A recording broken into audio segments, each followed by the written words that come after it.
Well, the Chief Minister of Assam, Dr. Himanta Biswa Sarma, is on his third and final day of his visit of Barak Valley. Members and leaders of the Indian National Congress sat for a protest under Khudiram Bose statue in Silchar on Saturday. The members of the INC were protesting to highlight the poor condition of roads, hike in electricity bills due to the introduction of smart meters, increase of water taxes, unemployment of youths and many other issues. The protesters were immediately taken into custody by the police personnel and took them to Silchar Sadar police station.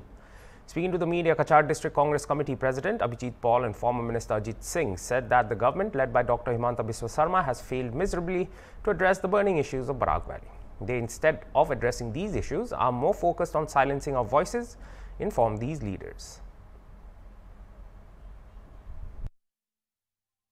Silchorer Rastaghat aru Rashtriyo Gaipot bilak je behal obostha Raj eneka dukh paise Raj aji daily রাস্তাত ওলাই আহি আছে এই আমাৰ Silchar medical কলেজৰ যেটো ৰাস্তা সেই medical কলেজৰ ৰাস্তাত বহুত ৰোগীৰ ৰাস্তাত মৃত্যু হৈ আছে যে ৰাস্তা এনেকা অৱস্থা গাতাৰ মাজত ৰাস্তা হেতু কাৰণে আমি ইমান দিন পৰা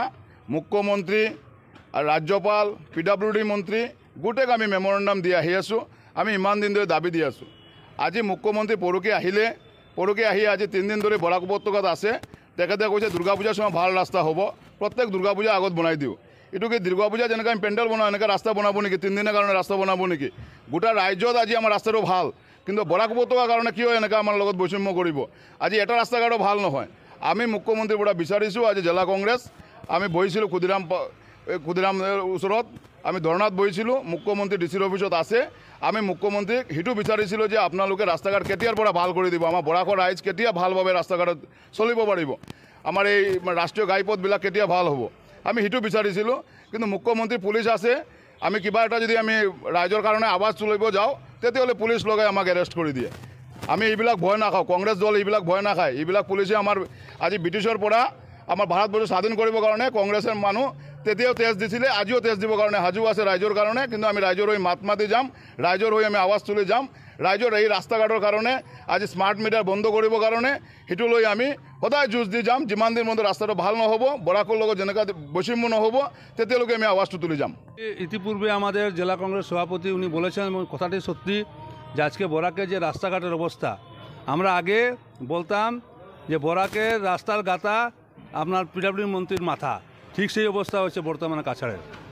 এবং শুধু একটা সমস্যা নয় আপনারা চিন্তা করে দেখুন আজকে স্মার্ট মিটারের কথা বলুন সব জল করার কথা বলুন তারপরে আপনার ফ্লাড কন্ট্রোলের কথা বলুন সব জায়গায় ব্যর্থ আজকে সবচেয়ে দুঃখ লাগে যে রেড ক্রস সোসাইটি আমাদের এত পুরনো একটা সংস্থা তারও আজ পর্যন্ত কোনো ঠিকানা নেই তারপর চাকরির ব্যাপারে আপনার চিন্তা করে দেখুন বরাক উপত্যকার লোক ছেলেমেয়েরা চাকরি পায় না তো এই সরকারটা কোন দিকে আমাদের লোককে সাহায্য করলো আজকে কি করতে আসলে এখানে আজকে তো মেইন ঘটনা হলো যে যেহেতু আমরা রাস্তাটার জন্য আমরা ভাবলাম যে আন্দোলন করব কিন্তু আন্দোলন আমাদের ভালোভাবে করতে দেওয়া হলো না এই রাস্তা